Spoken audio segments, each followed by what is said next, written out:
What other game from this decade could possibly come close to shaping not just gaming, but the entire world as much as Mojang's little indie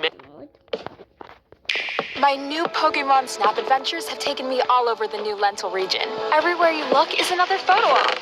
Snap, edit, and share photos of wild Pokemon in-game, only on Nintendo Switch. New Pokemon Snap, rated everyone.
little indie masterpiece. Please don't get mad at me, Dota fans, but I gotta say, League of Legends. You see, the past decade's online video revolution wasn't just limited to people recording and uploading videos to YouTube. It was also the decade where we saw the birth of online streaming. And while many other streaming services existed prior to 2010, including Ustream and Mogulus, one managed to dominate: Justin.tv. What, you never heard of Justin.tv? You might know it as the place that offered people the opportunity to do 24/7 live streams of their lives. Or, I suppose you might know it better by its rebranded name, Twitch, the internet's home to live stream video games. And just like dominoes knocking over each other, with online game live streaming came the next massive revolution in gaming: esports. And the main domino to start it all was League.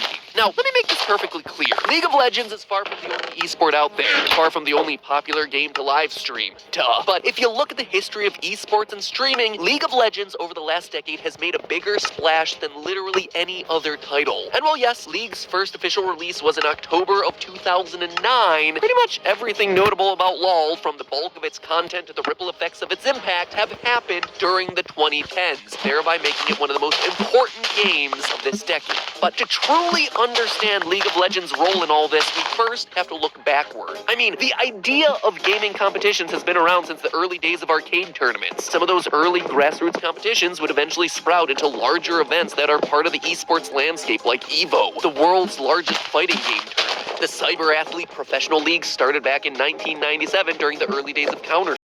By the 2000s, you had organizations like CEVO and Major League Gaming doing things like putting professionally produced coverage of Halo matches on broadcast television, all in an attempt to make video game competition a mainstream event. But these, and many of the other early professional gaming attempts, never truly cracked the formula for modern esports. Professional level competition supported by, and this is the tricky part, a sports-like framework. You see, massive coordination problem because it required 5 things to happen all at the same time. You needed first and foremost a game that had a high skill ceiling. Then you needed players who were eager to play and master the game. Then you needed an organizer that was willing to put competitions together. Fourth, you needed a broadcast system that was able to bring the game to the spectators. And finally, you needed spectators who were willing to show up and watch those players compete. Without one of these pieces, it all collapses. And to do all 5 of those things at a critical scale that would make it mainstream would be nigh on impossible for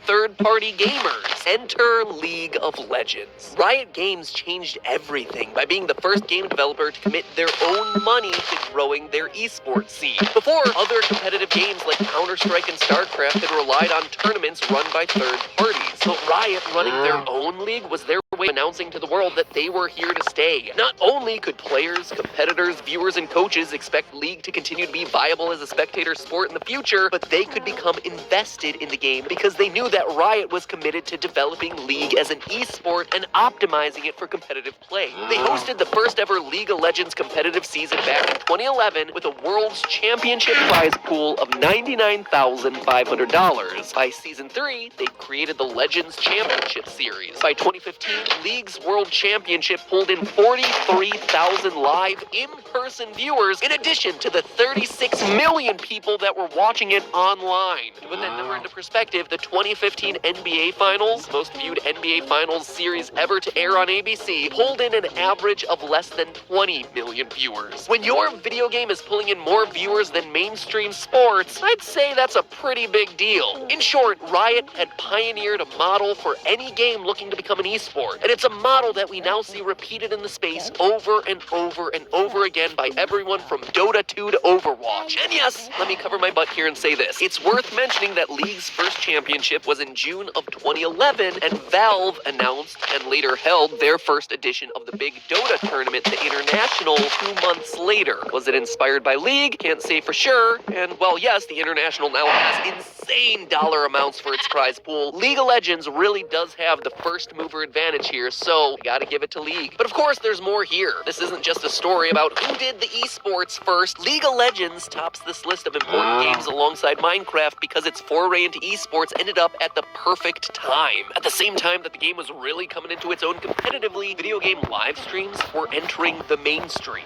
which of course means it's now time to talk about Twitch. Live streaming was just what League of Legends really needed to take off.